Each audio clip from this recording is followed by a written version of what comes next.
오늘은 그리스도인의 생활. 자, 보죠. 당신은 그리스도인의 아름다운 생활이 무엇인지 아십니까? 그리스도인의 아름다운 생활, 그리스도인의 아름다운 삶이다 라고 할 때 저는 내 기준을 따라 살아가면 아름다울 거 없어요. 굳이 성도라는 이름을 붙이지 않아도 내 기준으로 살아가니까 그건 아름답다. 성도로 아름답다 얘기하기는 어려워요. 한 개인으로 아름다운 삶을 살아갈 수는 있겠죠. 그러나 성도로 아름답다라고 하면은 틀림없이 아름다운 이유가 있을 거예요. 그 이유는 뭘까? 주님을 기준 삼고 살아가기 때문에 아름답다는 거죠.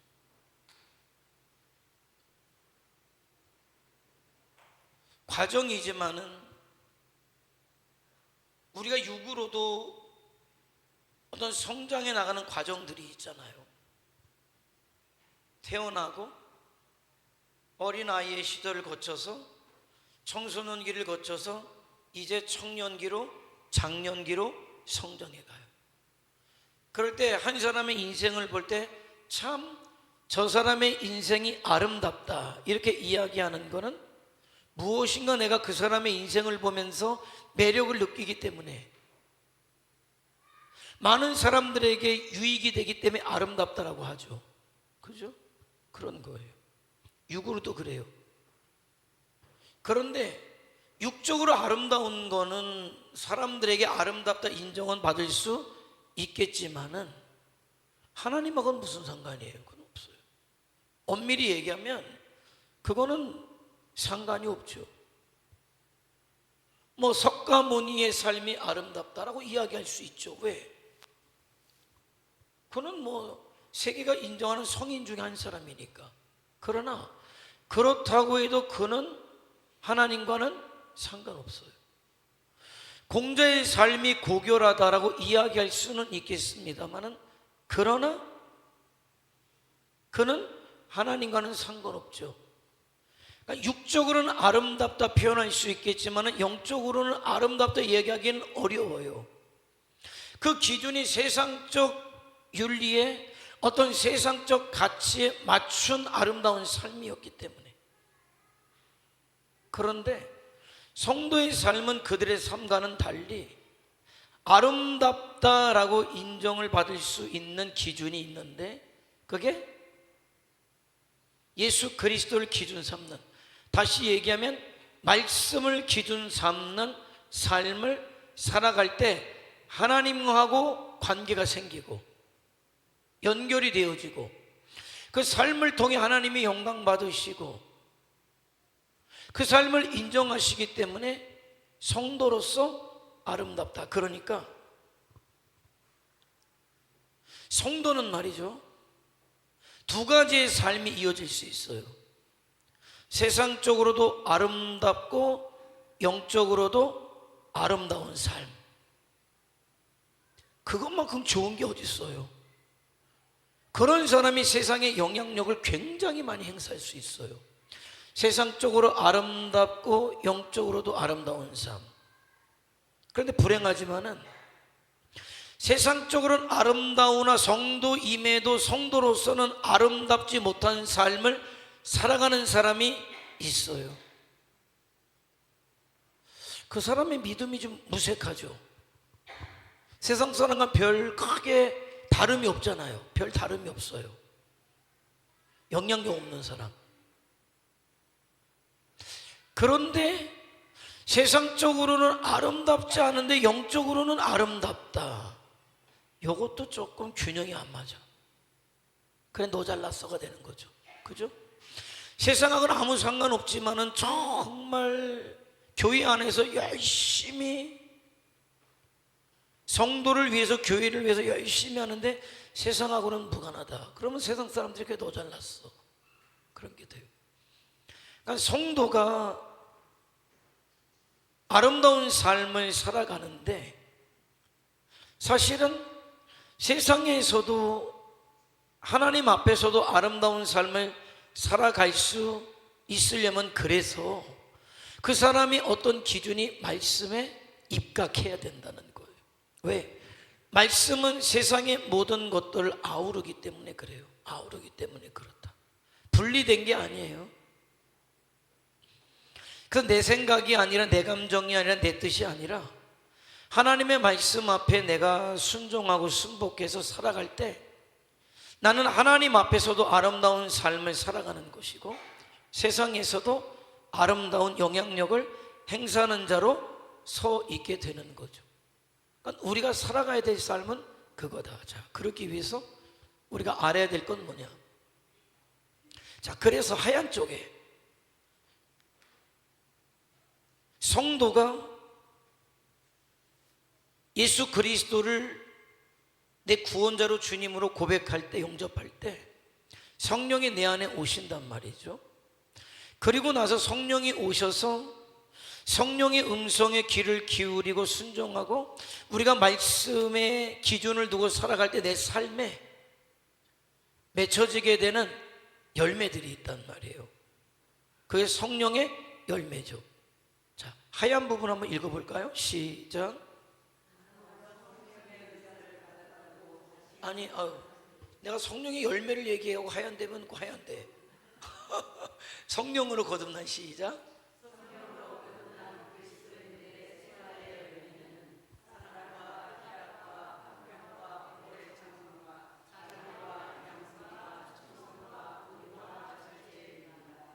자, 우리가 갖는 오해, 저 사람 참 능력 있어, 대단해. 어떤 사람을 보고 능력 있어, 대단해, 누가 떠올랐어요? 능력 있어, 대단해. 어떤 사람이 능력 있고 대단한 것 같아요? 믿음 있는 사람? 조금 더 구체적으로 어떤 사람은 저 사람 대단해, 능력 있어, 이렇게 얘기해. 오해, 성도들의 오해. 그러니까 제가 가만히 보니까 예언을 하고 방언을 하고 통변을 하고 신유 은사가 있어서 병든 자를 치료하고 귀신을 내쫓는 능력이 있어서 귀신을 내쫓고, 이런 사람들 보면 저 사람 대단히 능력 있어. 그런데 정작 성령의 열매를 맺고 있는 사랑의 삶을, 희락의 삶을, 화평의 삶을, 오래 참는 삶을, 자비를, 양선을, 충성을, 온유를, 절제의 삶을 사는 사람한테 대단해, 저 사람 능력이 있어, 이러진 않아. 이게 좀 착각인 것 같아요. 저와 성도들의 착각, 뭐가 대단하냐? 뭐가 대단하냐는 거예요. 성령의 열매를 맺는 이유는 성령의 이끌림이 있는데 말씀에 순종을 하기 때문에 성령의 열매들을 맺혀요. 가치관이 바뀌어요. 삶의 목표가 바뀌고 목적이 바뀐단 말이죠. 오늘 오전처럼 얘기하면은 나를 위해서 살던 사람이 나를 위해서 내가 부여받은 자유를 마음껏 누리던 사람이 이제는 그 자유를 거부하고 주와 복음을 위해서, 다른 사람을 위해서 내가 불편해도 내가 손해봐도 기꺼이 그런 삶을 살기로 작정하는 사람들, 그 사람들에게 맺어지는 열매가 성령의 열매들이란 말이에요. 근데 그런 거는 우리는 별로 이렇게 주목을 안 해. 신앙의 능력이라 그러면은 그렇게 말씀에 순종하면서 성령의 열매를 맺고 사는 사람들을, 참 신앙의 능력이 있어야 되는데, 그런 사람들은 오히려 누가 뭐라 그래도 용서한다고 그러고 사랑한다고 그러고 참는다고 하고 절제한다고 하고 답답하다고 그러죠. 그런 사람들, 능력 있는 사람이 아니라 답답한 사람들, 저렇게 쑥맥처럼 살아서는 세상 못 산다고 그러지. 아니, 이게 우리의 어떤 신앙의 동상이몽이다. 정말 하나님께서 원하시는 삶이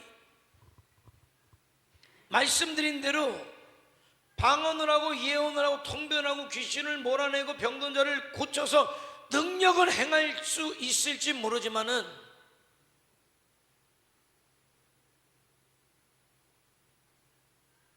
결국 그것이 자기 의를 쌓고 세상 사람과는 전혀 상관없는 내가 이런 사람이야를 드러내는 삶을 사는 사람이 대단하다고 주님께서도 인정하시겠느냐?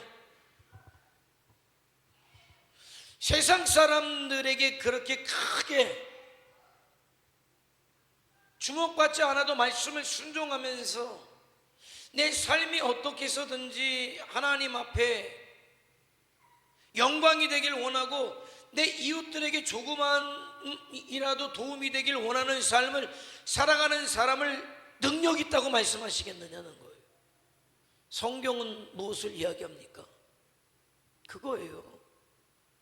어떤 이제 신앙에 대한 이제는 좀 신앙이 자라간다는 게 성숙한다는 게 이전에 내가 볼 수 없었던 것을 보는 눈이 이제 좀 열리고 깨닫지 못했던 것들을 깨닫게 되는, 다시 얘기하면 정말 성경의 어떤 본질을 볼 줄 아는, 예수님의 본질을 보아서 예수님을 닮아가려고 하는 그 삶이 뭐라고 이야기할까? 아름답다. 그거죠. 아름답다. 그 삶이 아름다운 거예요. 그래서 세상에서 가장 아름다운 삶은 주님의 모습을 닮아가는 삶이 가장 아름답다. 주님의 삶이 무엇인데요? 하나님의 사랑을 한 몸에 하나님의 뜻을 안고 와서 십자가에서 대신 죽어주심으로 다른 사람을 살린 게 우리 주님의 마음이라고 할 때 우리가 그 주님의 마음을 품는 것만큼 놀라운 것은 없다는 거예요. 그게 아름답다. 그게 하나님께서 인정하시는 삶이다 라고 말씀하고 있는 거죠. 말씀하고 있는 거예요.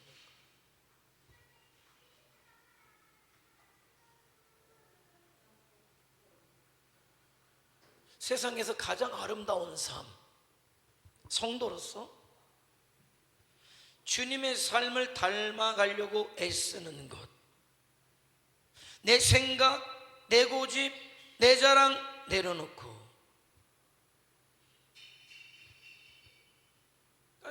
신앙생활하면서 가장 어려운 문제가 자아와의 싸움이 가장 어려워요. 어떤 사람이 가장 신앙생활하기가 힘든 줄 아세요? 고민하는 사람, 갈등하는 사람. 참 어렵지. 고민되지.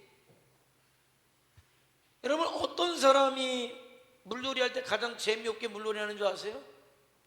발목만 담그는 사람이 재미없어요. 들어가려면 풍덩 들어가든지, 풍덩 들어가면 그때부터 재밌지. 그러나 파도가 밀려올 때 그 파도 도망 다녀봤자 그게 뭐 얼마나 재밌겠습니까? 그냥 풍덩 들어가고 뭐 해변에서도 놀고 여기서도 놀고 할 때가 좋죠. 신앙생활이 가장 어려울 때가 뭐냐? 가치관이 부딪히는 상황이 있을 때가 가장 어려워요. 나를 위한 자유와 주를 위해서 살아갈 자유 사이에서 막 고민하고 갈등할 때만큼 신앙생활이 어려운 게 없어요. 그런데 어느 순간에 이 갈등이 끝나고 고민이 끝나고 당연히 내가 이제는 주를 위해서, 복음을 위해서 내 권리를 내려놓고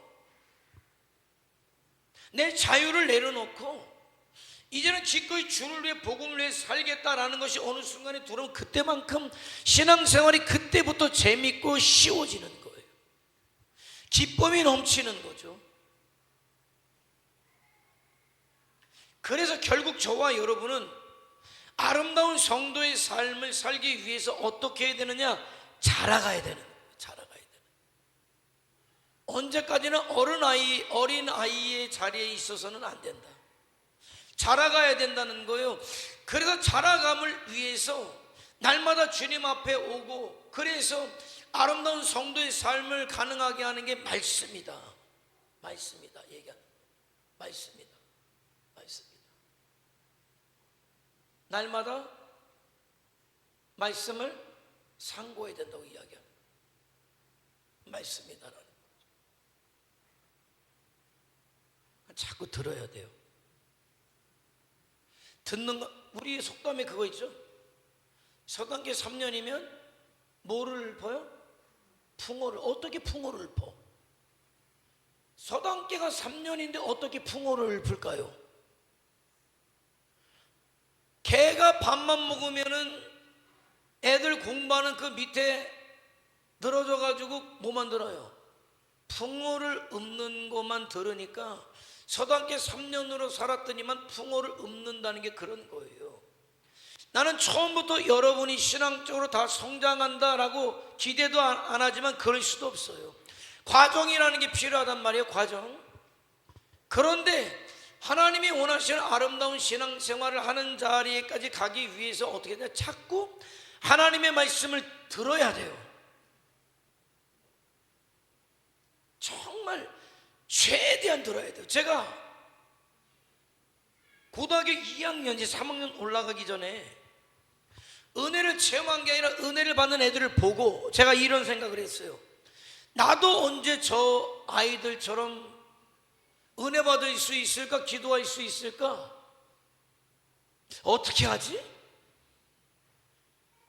누구에게 물은 것도 아니고 제가 혼자 고민을 해봤어요.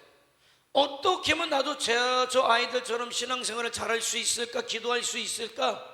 은혜 받을 수 있을까? 생각을 해보니까 답이 하나 나오더라고. 그건 뭐냐? 누가 알려준 게 아니라 예배 시간에 나가야 되겠다. 예배 시간마다 나가서 예배도 하지만 뭐를 들어야 되겠다? 하나님의 말씀을 들어야 되겠다. 그래서 그냥 제가 스스로 그런 생각이 듣고 나서는 그 이전에는 나는 교회는 일주일에 한 번만 나가면 된다고 생각을 했던 사람이에요. 학생부 예배를 나오라 그래서 토요일에 나갔더니만은 어느 정도 다니니까 저한테 그러더라고. 토요일만 나오면 안 되고 내일 나와야 된대. 주일날 나와야 된다는 거예요.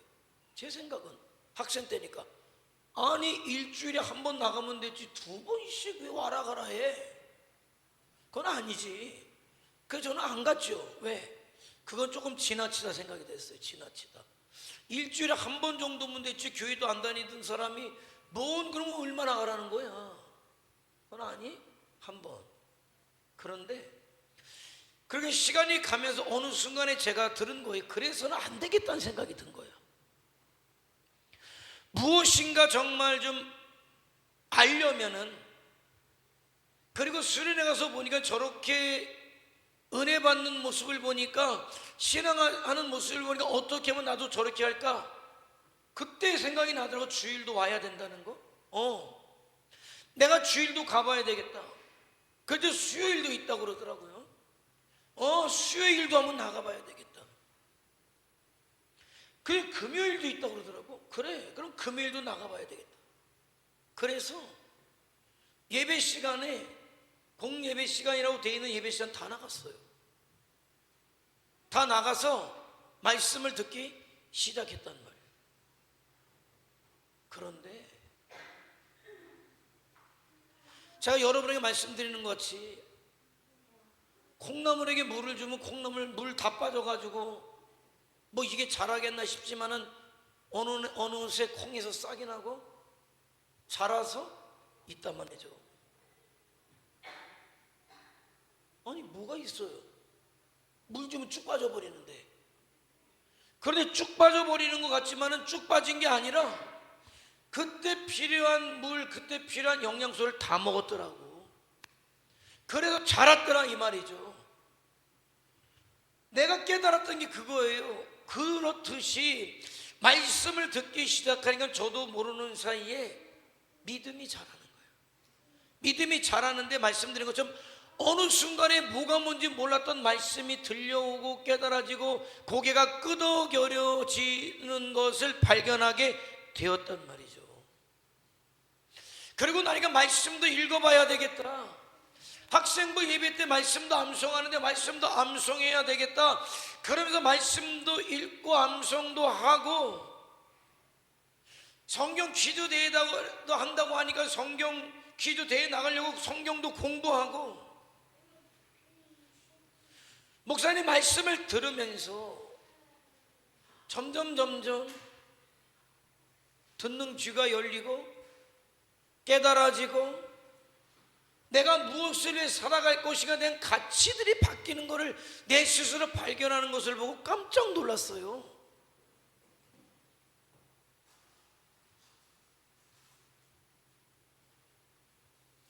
저도 학교 다닐 때 꿈이 있었죠. 뭐 우리 때는 꿈 많았어요.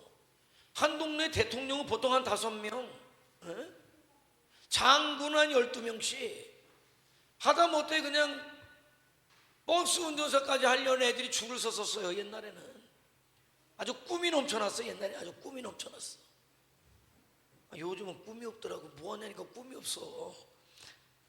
참 찢어지게 가난하면 꿈이 넘쳐나는데 먹고 살만하면 꿈이 없어. 뭐가 좋은 건지 모르겠네. 그러나 행복했어요. 저는. 저도 꿈이 있었죠. 저는 판검사나 아니면 경찰하는 게 꿈이었어요. 뭐 학교 다닐 때 나름대로 계획도 다 세워놨어요. 그런데 어느 순간에 판검사나 경찰하는 게 뭐 그렇게 좋지 않다는 생각이 들더라고요. 그리고 세상에 가장 가치 있는 일이 있다면은 주를 위해서 복음을 위해서 사는 것만큼 가치 있는 게 없겠다. 목사가 되는 것만큼 가치 있는 일은 없다라는 게 그냥 들더라고요. 뭐가 바뀌었어요? 가치가 바뀌었어요. 어떻게 바뀌었을까? 가치가 바뀌면 삶의 전반적인 모든 것들이 바뀌어져 가는 거예요. 삶의 목적이 바뀌었어요. 살아가는 이유가 바뀌었어요. 무엇이 만들었을까? 무엇이? 말씀이. 그렇게 말씀 앞에 서고 말씀을 사모하니까 내 속에 있는 성령께서 그 말씀을 내 것으로 만들고 그 안에 내 신앙이 자라게 하시고 어쩌면 하나님이 기뻐하시는 삶을 살아갈까에 대한 것으로.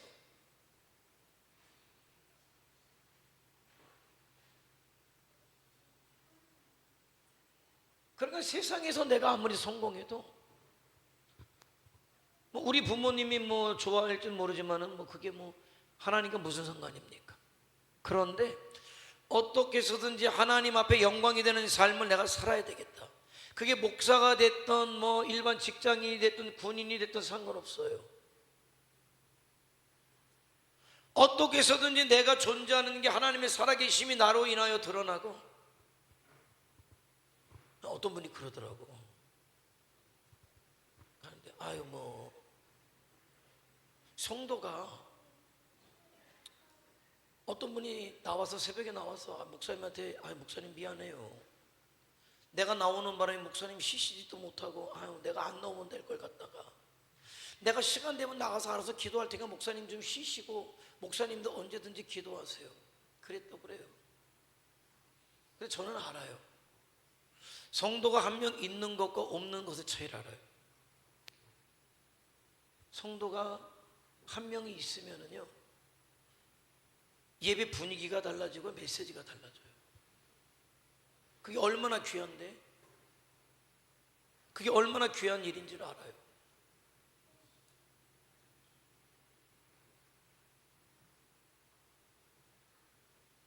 그래서 성도가 없으면은 그렇단 말이죠. 그런데 뭐 큰 교회에서나 보면 누가 보면 그러겠죠. 뭐 그거 뭐 한 구역도 안 되는 숫자 모였는데 라고 할지 모르지만은 우리가 모였기 때문에 예배가 되고 주의 일이 되는 거잖아요.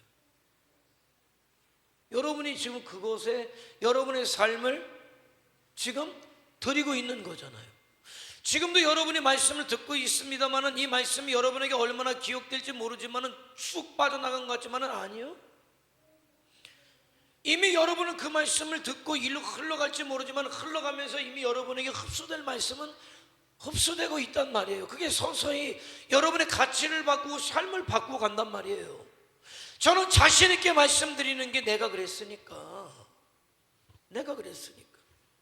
그러니까 자꾸 말씀 앞에 서야 되는 거예요. 자꾸 말씀을 들으려고 돼요. 그런데 오전에도 말씀드렸지만은 이해하는 말씀만 들으려고 하지 말란 말이죠. 아는 말씀만 들으려고 하고 이해할 수 있는 말씀만 들으려고 하면은 초등학교 1학년짜리가 이해하면 얼마나 이해하고 알면 얼마나 알겠어요. 근데 2학년으로 가려면 그 1학년짜리가 어떤 과정을 거쳐야 됩니까? 평소에 자기가 알지 못했던 영역으로 나가고 배우지 못했던 것을 배워야 될 거 아니에요. 그래야 2학년이 되는 거죠. 그런데 1학년짜리가 나는 더하기 빼기 아니면 이해가 안 된다고. 우리는 2학년 때 구구단을 배웠나? 2학년 때 구구단을 배웠나? 한 2학년 때쯤 배운 것 같아, 구구단을. 난 더하기 빼기 손가락으로 10개 정도, 발가락까지 포함해서 20개 정도는 이해가 되는데 이거 너무 이해가 안 되니까 나는 배우지 않겠다. 듣지 않겠다. 듣기 싫으니까 얘기하지 말라. 그럼 1학년짜리로 평생 사는 거지 뭘. 1학년짜리로 사는 거죠. 여러분이 말씀에 대해서 얼마나 압니까? 저도 몰라요. 저도 몰라요. 그냥 저도 배우면서 깨달으면서 가요. 그런데 우리 목사님 오늘도 알아듣지 못하는 소리 하는구나, 재미없는 소리 하는구나. 그래, 좋아요. 알아듣지 못할 수도 있고 재미없을 수도 있지만 그러면 당신의 영혼은 그럼 어떻게 되겠냐는 거예요. 1학년짜리지 뭐 코올리게. 영적인 코올리게 1학년짜리. 언제까지?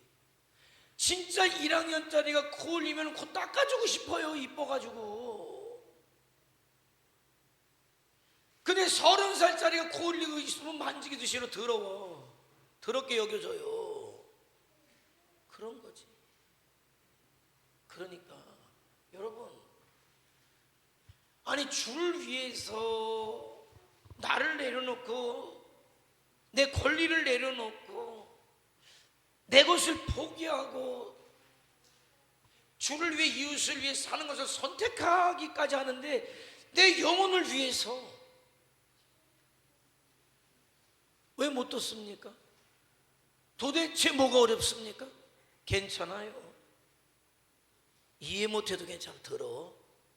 분말하지 말고 들어. 말하지 말고 들어. 그 자세가 돼 있지 않으면 안 자라. 대학원 때 구약학 시간에 말이에요. 구약학 박사가 구약학을 학생들에게 가르치려면 얼마나 하고 싶은 말도 많고 가르칠 말도 많고 학문적으로 논란이 되는 것도 얼마나 이야기해서 토론하고 싶겠어요. 학부생도 아니고 대학원생들한테. 출애굽에 대한 이야기를 하죠. 출애굽은 여러분이 알고 있는 15세기 출애굽이 있고 몇 세기 설이 있고 몇 세기 설이 있고 아예 출애굽이 있지 않았다는 설도 있고 이렇게 쭉 설명하잖아요. 설명도 안 했어. 이제 두 번째 세 번째 나가니까 학생이 손을 들든지 왜 우리 교단은 보수적 교단인데 왜 진보적 교단에서 하는 얘기를 합니까? 말도 못해?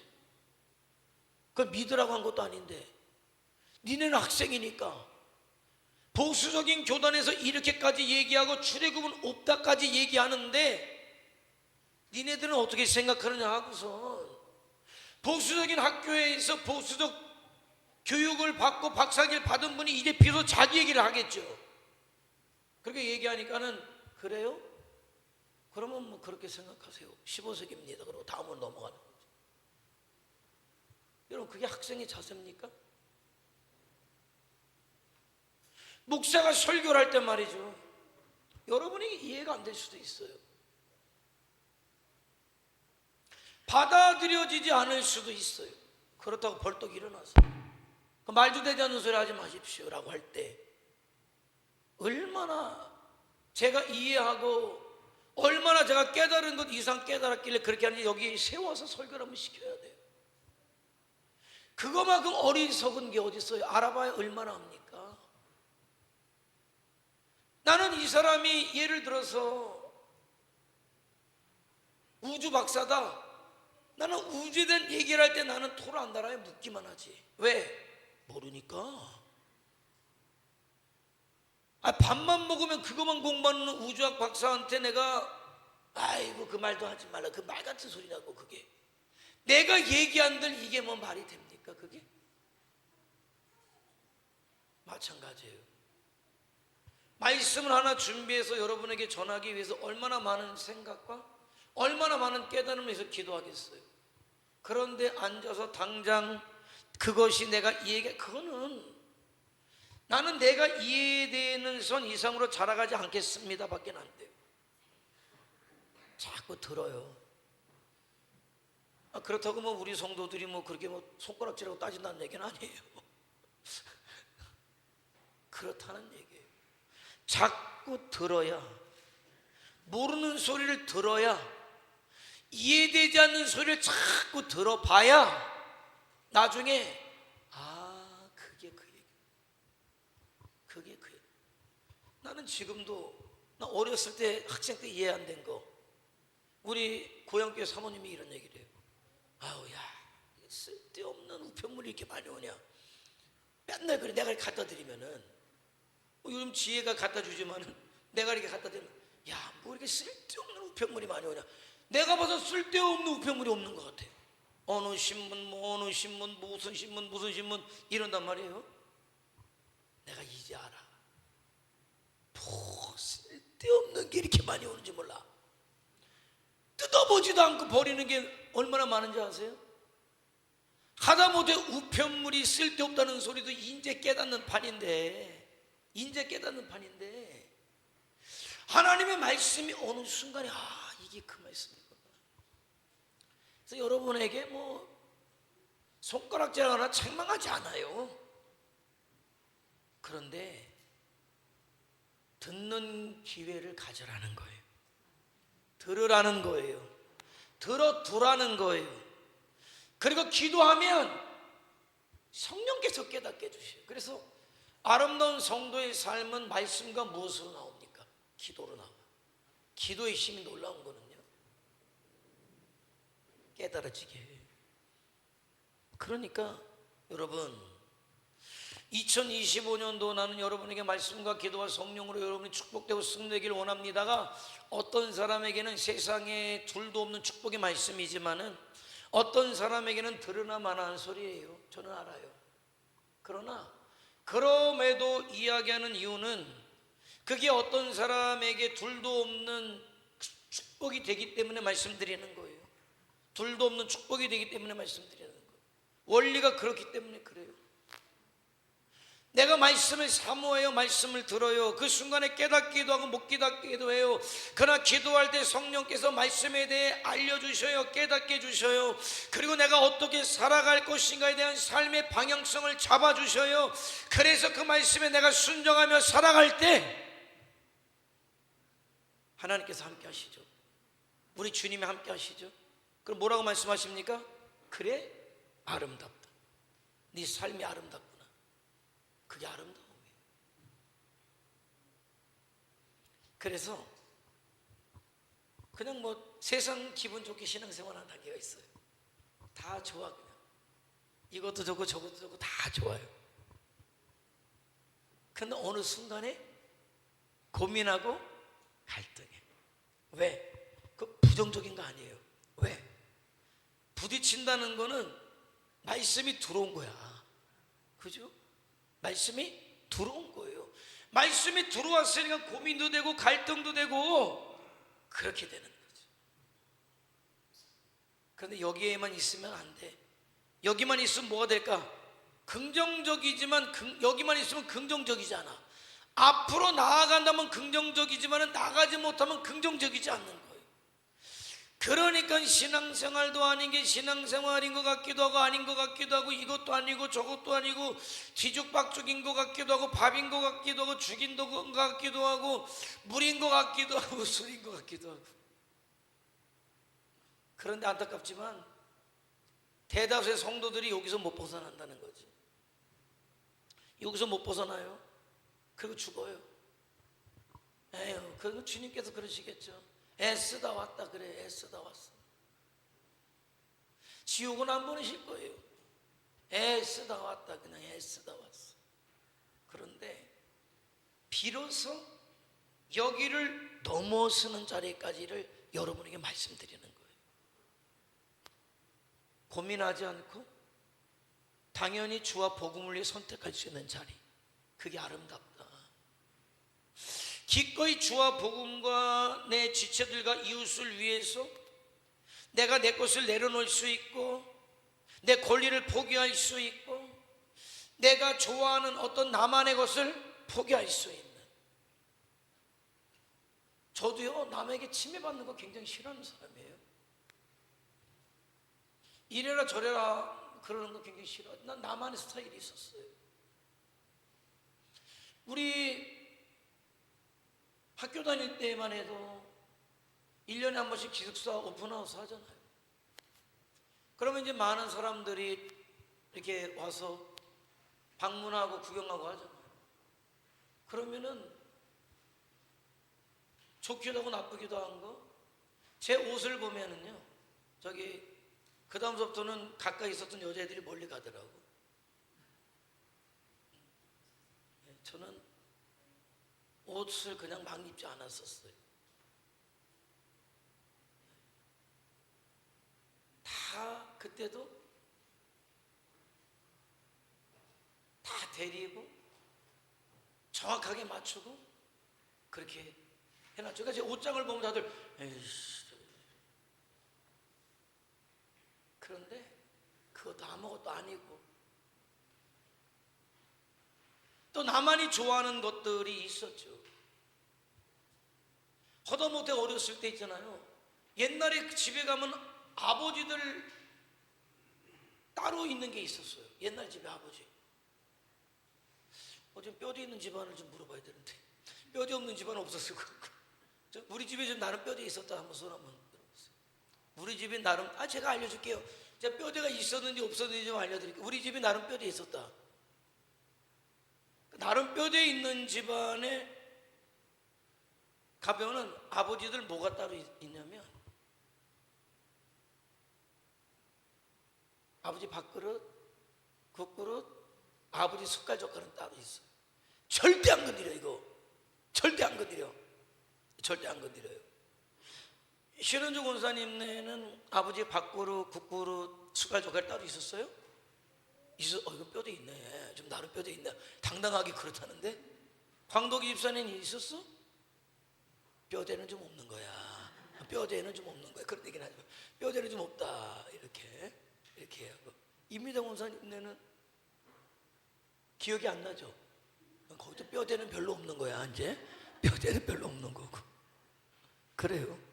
그런데 우리 집에는 제 밥그릇과 국그릇과 숟갈 젓갈이 따로 있었어.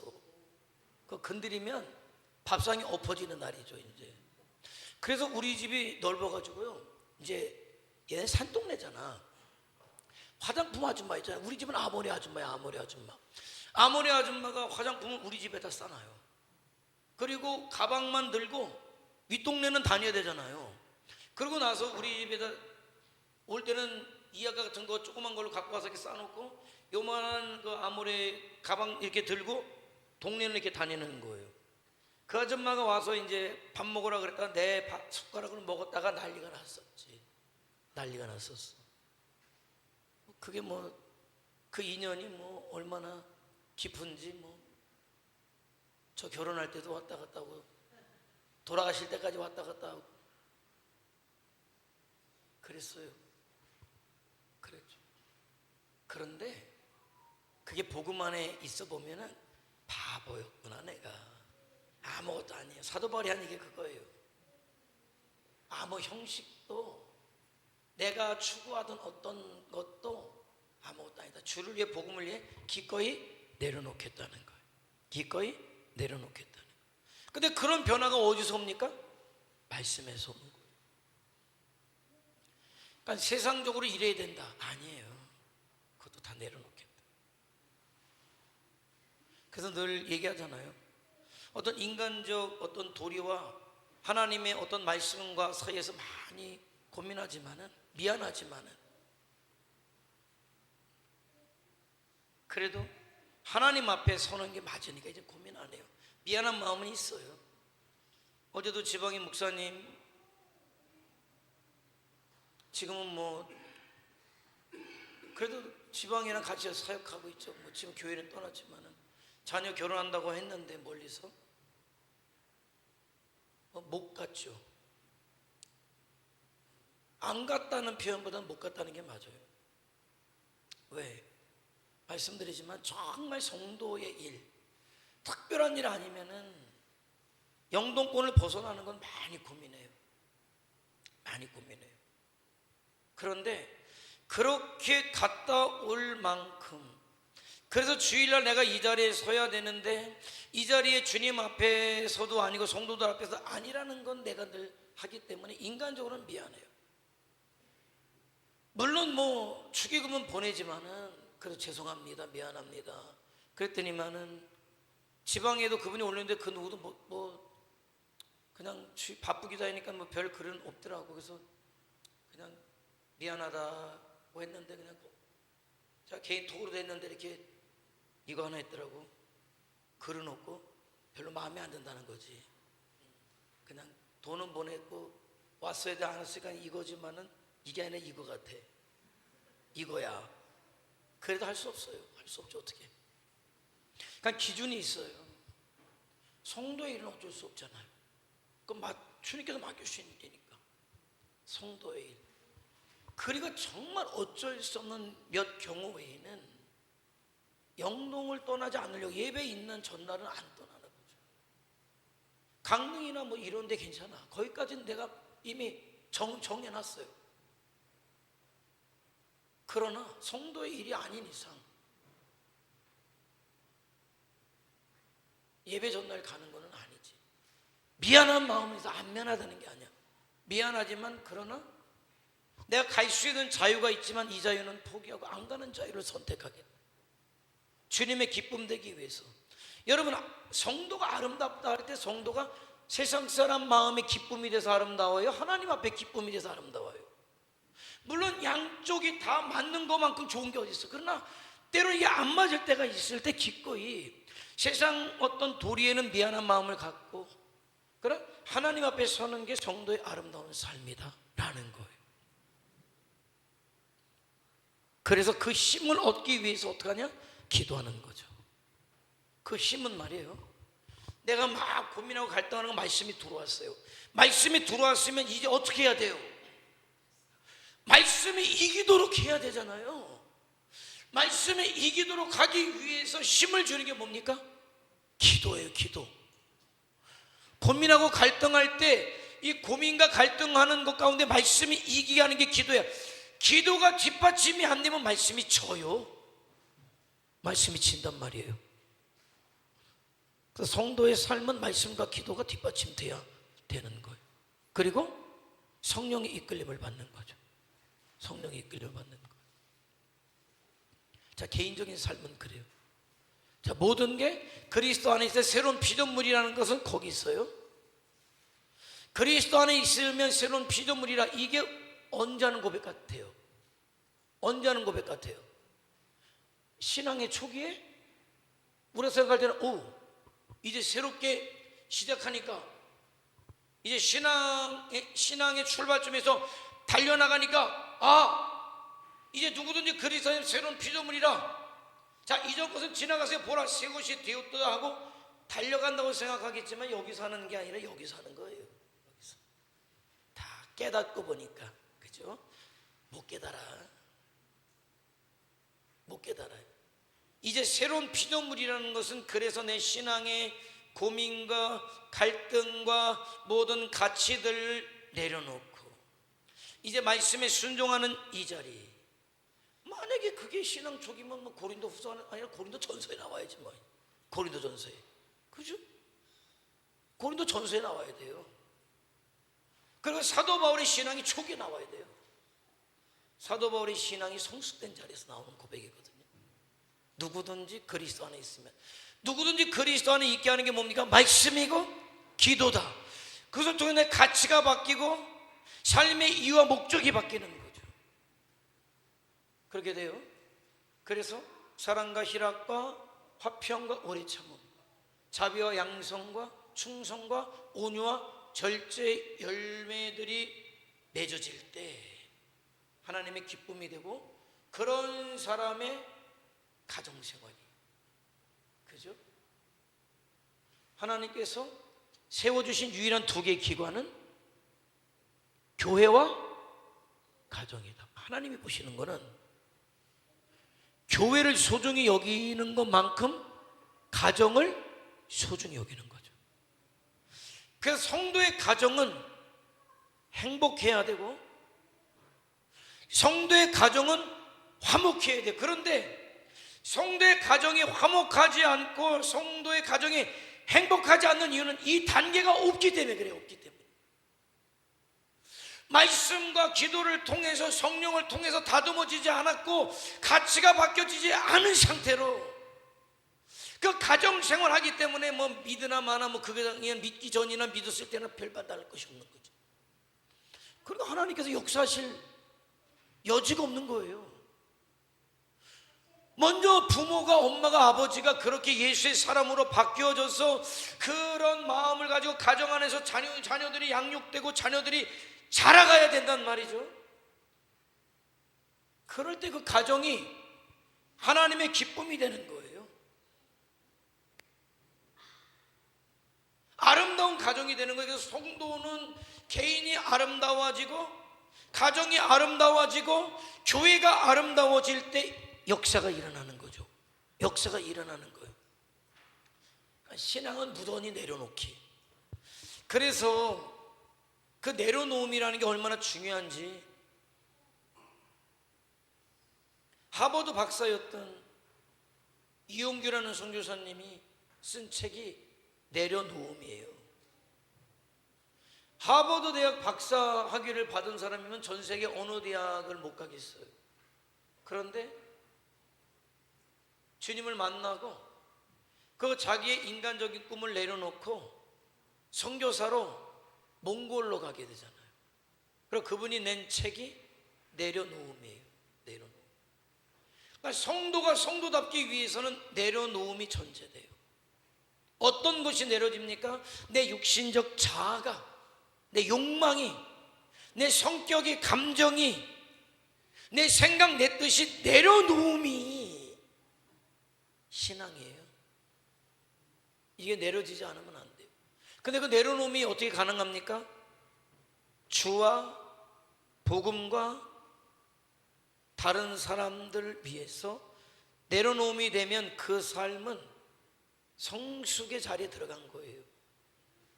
그러니까 내가 얼마큼 성숙했나라는 것을 가늠해 볼 수 있는 건 내가 주를 위해, 복음을 위해, 성도들을 위해, 이웃을 위해서 얼마큼 내려놓을 수 있는지.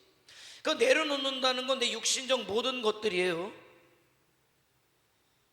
육신적 감정, 육신적인 이익, 내가 누려야 될 권리 내려놓는 것. 얼마큼 내려놓았느냐가, 그가 얼마큼 성숙했느냐가 나오는 거죠. 그런데 이 내려놓음이 되지 않으면 말씀드린 대로 사랑이 안 돼요. 이 희락은 잘 되기 때문에 희락이 아니에요. 어떤 상황 속에서도 내가 믿음 안에, 복음 안에 있기 때문에 희락이죠. 화평함도 마찬가지예요. 눈에 쌍심지가 나오는데 어떻게 화평합니까? 싸워야지. 어떻게 오래 참아요? 되로 받았으면 말로 갚아줘야 속이 시원할까 말까인데, 내가 어제 내가 잠을 못 자가지고 내가 진짜 그 내려놨어. 근데 왜? 나는 이번에 그래서 가려고, 어차피 우리가 성지순례가 있으니까 못 가게 돼서 비행기표를 미리 끊으면 되니까 28만 원이 나는 끊었단 말이에요. 그런데 전사님이 자기 일정 놓고 같이 동행했으면 좋겠다. 나도 너무 고맙다고 해서 전사님 그 끊었는데 올라갔더라고. 30만 원이 조금 안 되게. 그래서 어제 이것저것 정리하다가 얼마나 받았더니 25만 원이야 어젯밤에. 비행기표에 내가 감을 못 잡아. 내가 우라통이 터져가지고 내가 내려놨어. 그냥 그러거든. 내려놨어요. 그냥 그것도 내려놨어. 그럴 때도 있고 이럴 때도 있지 뭐. 살면서 내가 다 어떻게 뭐 이익만 봐? 내가 조금 손해봐야 다른 사람이 좀 이익도 보겠지요 뭐. 그러나 그렇게 가서 주를 위해 복음을 위해 사역하고 오면 되잖아요. 그런 걸 다 내 마음대로가 아니야. 다 내 성에 안 차요. 그러나 그거에 집중하는 게 아니라 내가 믿음으로 사는 모습들, 믿음으로 살아가야 될 모습들, 거기에 집중하는 거죠. 거기에 집중하는 거예요.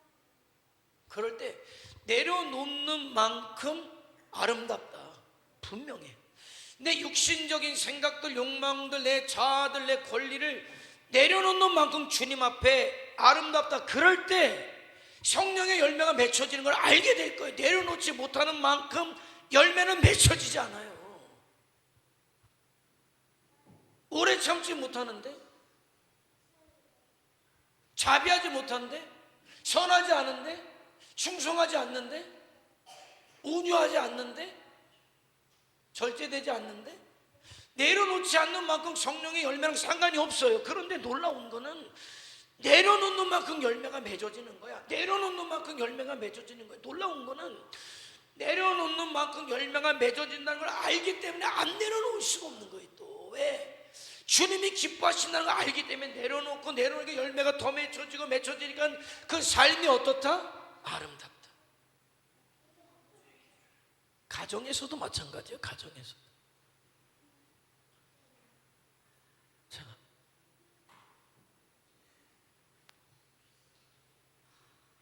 자, 내가 내려놔야 될 건 나 때문에 그 가정이 구원을 받기 때문에 그렇다. 그러니까 이 생각이, 내가 우리 집에 사명자라는 생각이 있지 않으면 못 살아요. 사명자이기 때문에 참아요. 사명자이기 때문에 내려놔요. 사명자이기 때문에 받아들인단 말이죠. 왜? 내가 우리 집을 구원할 사명자로 우리 하나님이 보내셨기 때문에. 알아야 돼요. 자, 믿는 자의 가정은 그래서 어떻게 되느냐?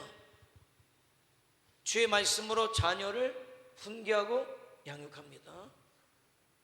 주의 말씀으로. 자, 아비들아, 너희 자녀를 노엽게 하지 말고 오직 주의 교훈과 훈계로 양육하라. 그러니까 말씀으로 양육해라. 말씀으로 양육해라. 그런 가정이 모여서 예배하죠. 여러분, 중요해요. 고넬료의 가정이 하나님 앞에 예배할 때 이방인의 가정이었지만 하나님이 기뻐하셨다. 하나님이 그를 축복하셨다. 온 가정이 한 믿음을 갖는 것만큼 중요한 건 없어요. 그것을 위해서 기도하는 거예요. 내 가족, 식구들, 모든 구성원들이 하나님 앞에 서길 위해서 기도하는 거예요. 그것을 위해서 믿음으로 살아가는 겁니다. 자, 주 안에서 남편은 아내를 사랑하고, 뭐 에로스의 사랑이야 뭐 말하지 않아도 되지만은 에로스의 사랑을 넘어서 뭐로? 주님의 사랑, 아가페의 사랑으로. 아내는 남편에게 복종하는 것. 이건 못나서가 아니에요. 상명하복이 아니에요. 유기적이에요. 사랑하고, 사랑하면 자동적으로 복종하고, 복종하면 또 사랑하게 돼요. 성경적 원리는 여기에 있어요. 자, 남편들아, 아내 사랑하기를. 그리스도께서 교회를 사랑하시고, 아가페죠. 아가페요. 조건 없는 사랑. 그 교회를 위하여 자신을 주심같이 하라. 아가페죠. 목숨을 버리는 사람. 자, 아내들이요, 자기 남편에게 복종하기를 주님께 하듯 하라. 그러니까 교회 안에는 정확하게 성경적 원리가 작동해요. 서로 부부가 되게 하셨고, 남편을 사랑하고 복종하고 순종하되 주님께 하듯 하고, 남편은 아내를 사랑할 때 주님께서 교회를 사랑하시되 목숨 다해서 사랑한 것처럼 사랑하는 게 유기적으로 되어져야 되는 거예요. 유기적으로 되어져. 그게 아름다운 믿음의 가정이다. 자, 주 안에서 자녀들은 부모를 공경해야 된다. 자, 시은이 읽어봐. 자녀들아. 자, 자녀들아 읽어봐. 자녀들아, 시작. 자녀들아 읽어봐. 크게. 자, 에베소서 6장 1절에 자, 자녀들아 읽어봐. 시작.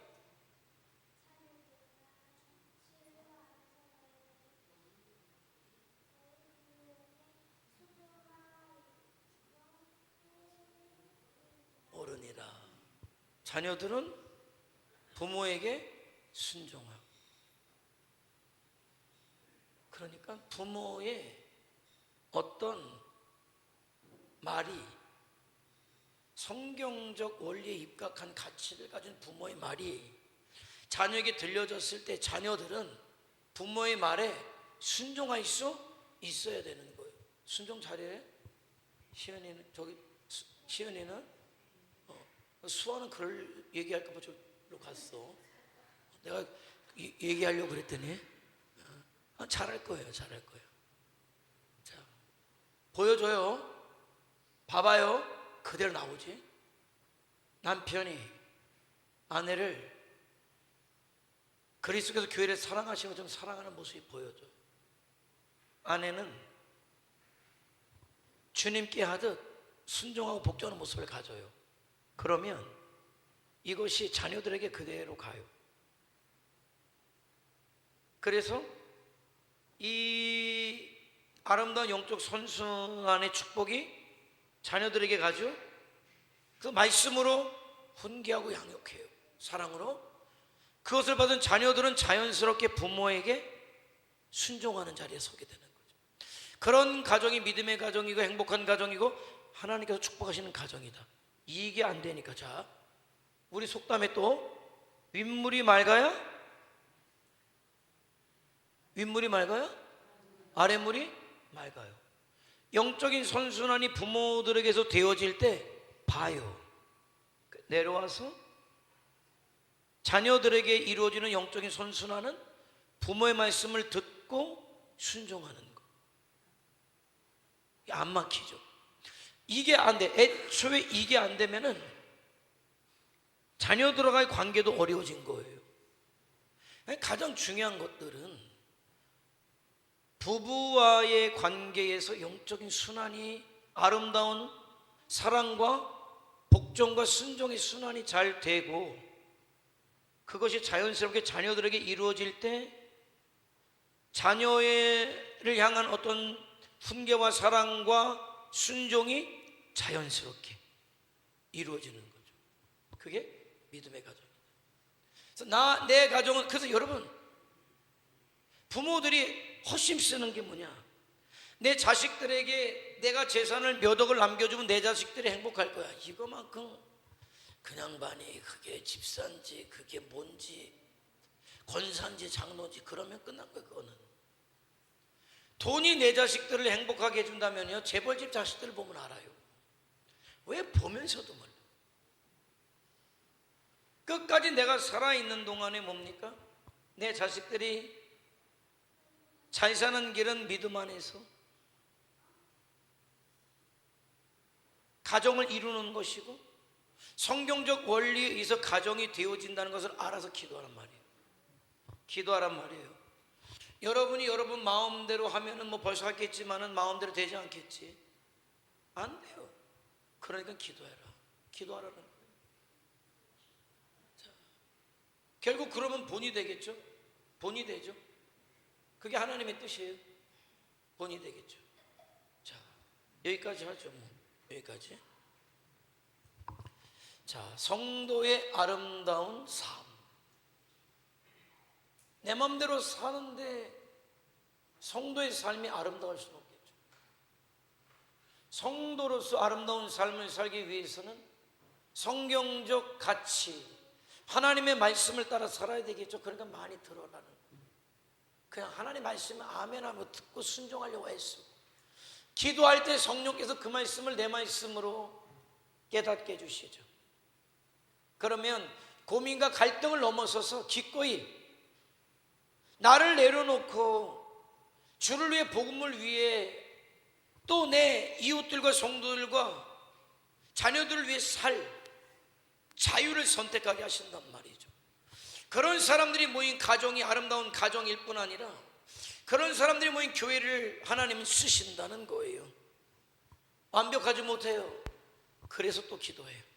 하나님, 내가 이 시대 속에 아름다운 가정을 이루기를 원하고 내 삶이 아름다운 삶이 되길 원합니다. 주님 안에서, 복음 안에서. 이제는 나를 위한 신앙이 아니라, 나를 위한 감정이 아니라 주를 위한 신앙을 하게 하시고 주를 위해서 내 것을 기꺼이 포기할 수 있는, 내려놓을 수 있는 성숙한 자리까지 나아가도록 도와주시고 인도해 주시옵소서. 그래서 하나님께서 기뻐하시는 자로 쓰시는 교회로 우리가 그렇게 서기를 원합니다. 다들 우리 주여 한번 부르며 통성으로 기도합니다. 주여.